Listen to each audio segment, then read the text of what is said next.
Whether you're just getting started or you're a Hollywood headliner, movie auditions are a reality for every actor. However, even the best of the best can end up getting these completely wrong and end up with an audition that completely crashes and burns, often through impressive and hilarious acts of self-sabotage. And these are excuses actors used for blowing major movie auditions. Marc Strong went on a drunken bender with Daniel Craig, a Pierce Brosnan James Bond film. Though Marc Strong didn't actually confirm the specific role outright, he did state that it was a villain in one of Pierce Brosnan's 4 James Bond films. In an interview with Sky One, Strong admitted that a celebratory night out on the town caused him to blow his chance at becoming a Bond icon during an audition the next day. He said, quote, "I learned the lines, and to celebrate I went out for a drink and I got pissed. I overdid it, and then the next day I was severely hungover. I started, then I just forgot my lines, couldn't remember what they were, and they all just kind of fell apart. I was sweating. It was a terrible experience, but I really learned from it," end quote. The kicker though is that Strong's drinking buddy for the night was an actor who would become synonymous with 007 a few years later. He said, quote, "The irony was, the guy I was out with the night before getting pissed with was Daniel Craig, so I blame him." End quote. It is an incredible story, and as much as Strong gets pigeonholed as a villain these days, he absolutely would make an incredible Bond baddie, and better still, nowadays he probably wouldn't even need to audition for it. Tom Hiddleston gets the Pirates of the Caribbean script just before a night out. While it can be a touch frustrating to have to suddenly drop everything you're doing and immerse yourself in the world of a character for hours, the chance to have your life forever changed by one out-of-nowhere audition is certainly worth that small sacrifice. That's something eventual Loki star Tom Hiddleston learned the hard way, when some sides for a new little franchise by the name of Pirates of the Caribbean landed on his lap many moons ago. With the young actor promising his pal that he'd go out for a few drinks to celebrate them finishing their exams, Hiddleston eventually decided to pack the text away for the night after only a few hours of prep. Inevitably, the severely hungover and underprepared performer didn't produce his best work at the 10 AM audition the next day. And when asked why he didn't even bother to learn the lines for such a massive opportunity, a naive Hiddleston simply told the casting director that he only got the script at 5 PM the day before. He's since learned that this is no excuse, the silly boy. You gotta take those opportunities by the balls. Jake Gyllenhaal's agents didn't tell him he needed an English accent, The Lord of the Rings. Jake Gyllenhaal was among the many young actors who auditioned for the role of Frodo Baggins. And though Gyllenhaal presents himself as a pillar of confidence these days, back in the late 90s he was still a teenager with just a handful of roles to his name. In an interview with Jimmy Fallon, Gyllenhaal confirmed that he flubbed the audition big time, citing one key reason: that his agents were so excited about scoring him the audition that they actually forgot to tell him that the part required an English accent. As a result, Gyllenhaal performed the whole audition in his own American accent, prompting Peter Jackson to offer him some brutally honest feedback and calling him the worst actor he's ever seen, and then advising him to fire his agents for failing to tell him about the accent requirement. Gyllenhaal's career obviously flourished regardless, and had he won the Frodo role, the world would have been robbed of his unforgettable work in Donnie Darko. Bradley Cooper couldn't help turning into Christian Bale's Batman in his Green Lantern audition. If it wasn't for an incredible performance from Christian Bale as the legendary Caped Crusader, Bradley Cooper feels he probably wouldn't have fumbled his chance to play the Green Lantern on the big screen. Before Ryan Reynolds eventually found himself in the horrendous CGI suit as Hal Jordan, Cooper read for the part too, and it was during that meeting when the star simply could not help putting on a Bale Batman voice once he donned the character's mask. Cooper would also reveal on The Tonight Show with Conan O'Brien that not even being told to speak in a normal voice beforehand could stop his backed scent from coming out during the scenes. Then, after having a quick look at the performance he just produced on the monitor in the room, a rather embarrassed Cooper soon felt that his audition, one that looked like a Saturday Night Live sketch in his opinion, wasn't going to be enough to wrestle the part away from Reynolds, who Cooper admittedly claimed he would have cast if he was directing the film anyway. John Krasinski was intimidated by Chris Hemsworth's physique, Captain America: The First Avenger. When he was still working on The Office, John Krasinski auditioned for Captain America, and in an interview with Graham Norton spoke about the excruciating casting audition process. Though he insists he was a fringe choice for Cap, he actually got far enough along to try on the Captain America costume and perform a screen test. Krasinski though said the audition fell apart when he encountered Thor himself, Chris Hemsworth, on the studio lot while putting on the costume. The scantily clad Hemsworth, bulging muscles and all, greeted Krasinski and immediately made him realize that he wasn't nearly the physical specimen necessary to play Cap. Though he ultimately did go through with the audition, his confidence had clearly been knocked by crossing paths with Hemsworth, and the eventual part went to Chris Evans. A few years later, however, Krasinski would get into phenomenal shape for the 2016 Michael Bay film 13 Hours. Salma Hayek was too lazy for The Matrix.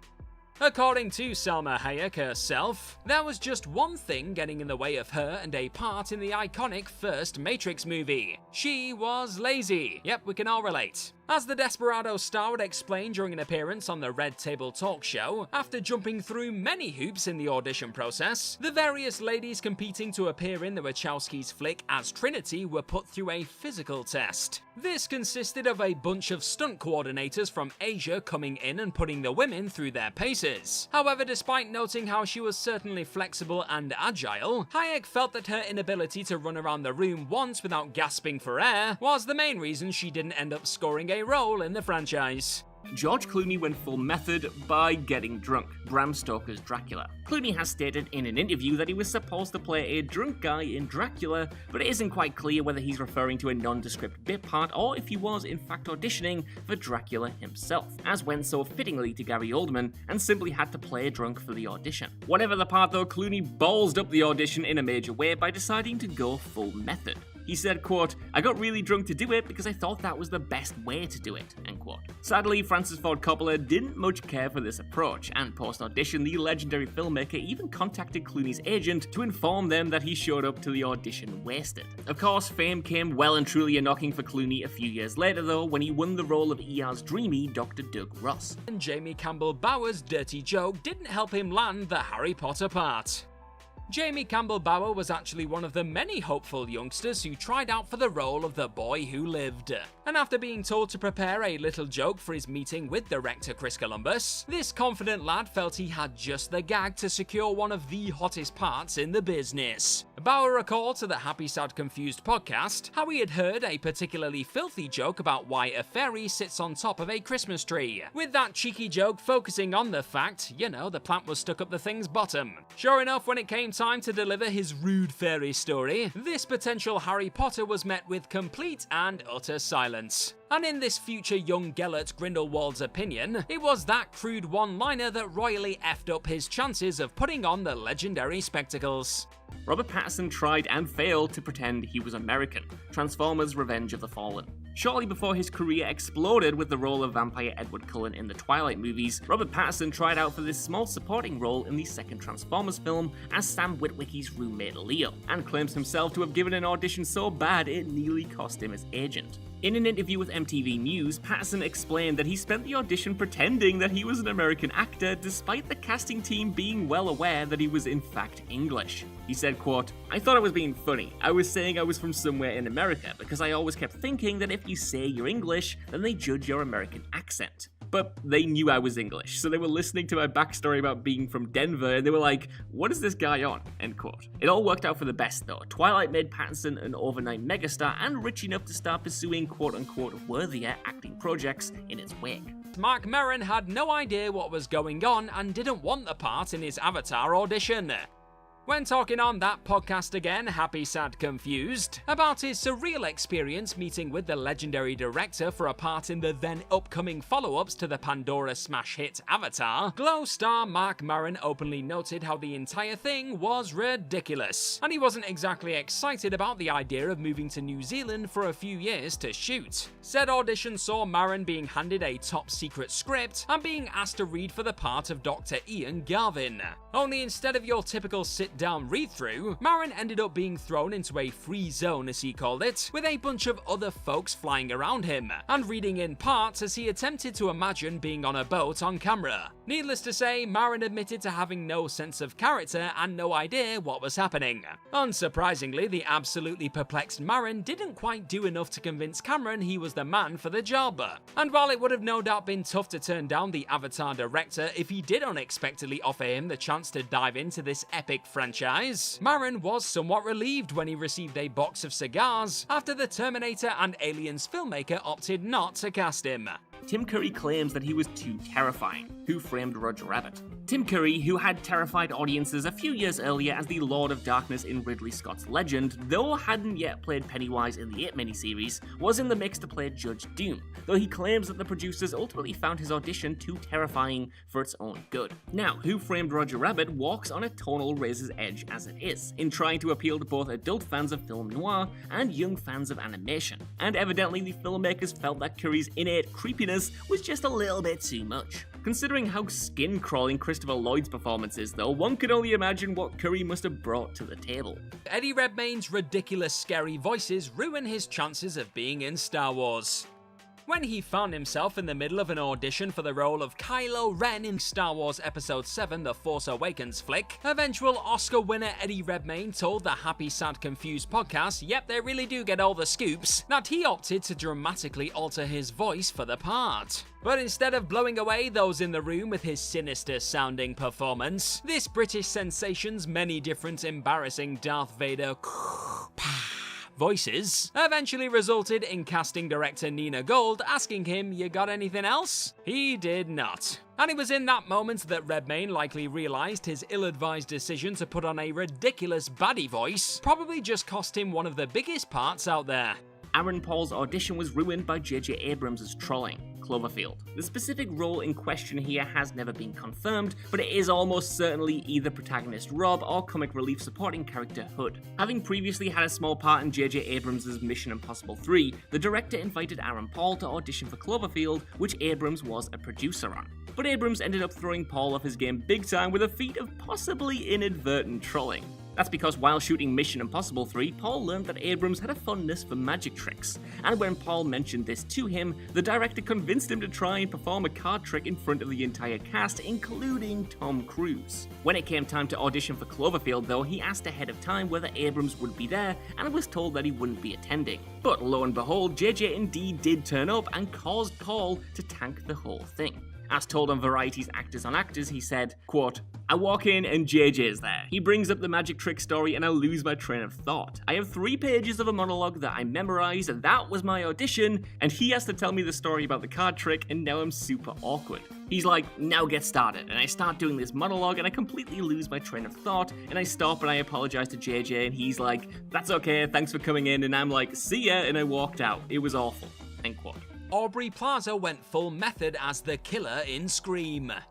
With Aubrey Plaza trying to land the part of Ghostface in the popular Scream franchise, the Parks and Rec actor recalled to Liv Marks how she felt that going full method and dressing up as an actual murderer for the meeting would give her the best shot at being handed the iconic mask for one of the flicks. Only the team casting the movie actually wanted an actor you wouldn't expect to be revealed as the murderer. So Plaza sticking out like an insane sore thumb by intentionally dressing like a killer and looking terrible and frumpy for the audition, in comparison with the rest of the glamorous lady she was up against on the day, didn't exactly do her any favours. The role unsurprisingly went to one of the performers who didn't look like a legitimate slayer in the end, and the actor would eventually class her call to go full method as a really bad idea. Freddie Prinze Jr. lectured Sam Raimi about Venom for 25 minutes. Spider-Man. Hot off a slew of commercially successful genre films like I Know What You Did Last Summer and its sequel, and She's All That, Freddie Prinze Jr. snagged himself an audition for Spider-Man. But in a 2019 episode of his podcast Prinze and the Wolf, the actor admitted that he effectively sabotaged his own shot by spending the entire meeting with director Sam Raimi talking about a character who wasn't even in the movie. That being, of course, Venom. He said, quote, I got a meeting with Sam and I was super excited, super nervous. Went in and we sat down. It was only like 3 people that he was talking to, and I sat down and he goes, "So, tell me what you love about Spider-Man." I go into this whole, universe of what my favorite parts of Spider-Man were, and I foolishly bring up the alien symbiote, which is Venom. When I left, I literally was like, "You just talked about Venom instead of Spider-Man for 25 minutes, you stupid asshole." And I drove home so upset and angry, end quote. This, of course, is extra excruciating, considering that Sam Raimi himself would later reveal years later that he didn't have much of an interest in Venom as a character at all, and only included him in Spider-Man 3 after being pressured by producers. Matthew Rhys blew his James Bond audition with a terrible joke. Returning to those Times awkward comedy cost folks roles, as Matthew Rhys would tell the Times, he was once asked to don a dark suit and read the script for the then incoming Casino Royale flick before Daniel Craig was eventually cast as 007. And it was during that meeting for the James Bond role in the intimidating Broccoli family's office when the American's actor was asked what he'd personally do differently with the Bond franchise. Immediately wondering whether what he'd just been asked was actually a trick question, Rhys instead refrained from giving a straight answer and joked that he'd like to give the iconic agent a limp. And silence. Rhys then decided to double down on the joke, following up with the suggestion of eye patch. The casting team clearly weren't impressed by this potential 007's quips on the day, and opted not to hand this nervous joker a license to kill. Michael B. Jordan blamed the vague audition script, Star Wars The Force Awakens. Michael B. Jordan already had literally dozens of roles under his belt before J.J. Abrams began casting actors for The Force Awakens. But this being Star Wars, everybody not named Mark Hamill, Harrison Ford, or Carrie Fisher had to audition. In a recent interview, Jordan opened up about auditioning for Finn, and the unique problem he encountered with the process. Above all else, he struggled to connect with the part due to the secrecy of the production, which meant that he didn't actually audition with the scenes from the movie script, but rather ambiguous placeholder sides written specifically for the auditions. He said, quote, "I couldn't wrap my brain around some of the sides because, when you're reading for these high-level projects, there's never really any specificity in the sides. Everything's super vague, everything is in secret. Reading through, I just couldn't connect to it. I definitely bombed that one for sure," end quote. It is easy to picture Jordan playing a character as likable as Finn, though given that his failure here made for an overnight star out of John Boyega, while Jordan himself went on to enjoy enormous success in both Creed and Black Panther, it is hard to argue with the outcome for either actor. Martin Compston was dealing with extreme jet lag before his Star Trek meeting. Frustratingly for Line of Duty's Martin Compston, he'd reveal on his Restless Natives podcast that he actually explicitly requested for some time to get over the jet lag from flying all the way over to Los Angeles from the UK before being asked to come in to read for any parts. Things tend to move quite fast when it comes to meetings stateside, and Compston likely sensed he wouldn't really be able to do his best work so soon after a long-haul flight. However, when he touched down in LA at around 8 or 9 at night, he discovered an email in his inbox telling him that he had an audition for the role of Scotty in the then new Star Trek flick the very next day. Not only that, but the actor would also need to learn a whopping 3-page monologue overnight, and he ultimately ended up heading to the wrong address the day after, a move that made him 2 hours late. Nightmare. Harry Hamlin dissed Steven Spielberg during a hidden camera audition, Raiders of the Lost Ark. Harry Hamlin, who appeared in hit legal drama series LA Law throughout the 80s, took part in a most unorthodox audition for director Steven Spielberg, and one which he colossally screwed up. According to Hamlin, he was brought in to audition for Indiana Jones, but encountered a deeply strange audition where Spielberg asked him to make a cake.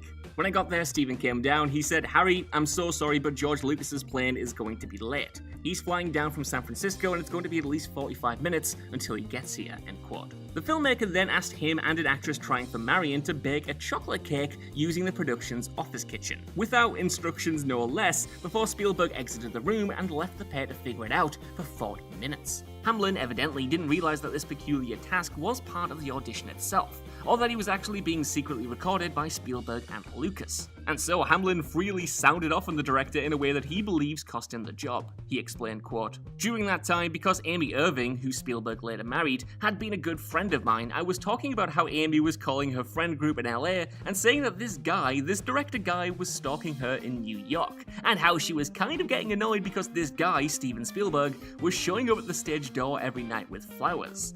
It never occurred to me that we were actually in the audition while we were making the cake. He went on to say, quote, I'd been riffing on how annoying Steven Spielberg was to my friend Amy, so hey, guess what? I didn't get the part and I've never worked with Steven Spielberg, and I grant you that I never will work with Steven Spielberg, and I never learned how to make a cake, end quote. At least he seems to have a sense of humor about it all, and while Hamlin never became a Harrison Ford tier megastar, he has still enjoyed a fruitful TV career for the last 4 decades, so not bad. Jamie Foxx got starstruck because of Tom Cruise during his Jerry Maguire audition.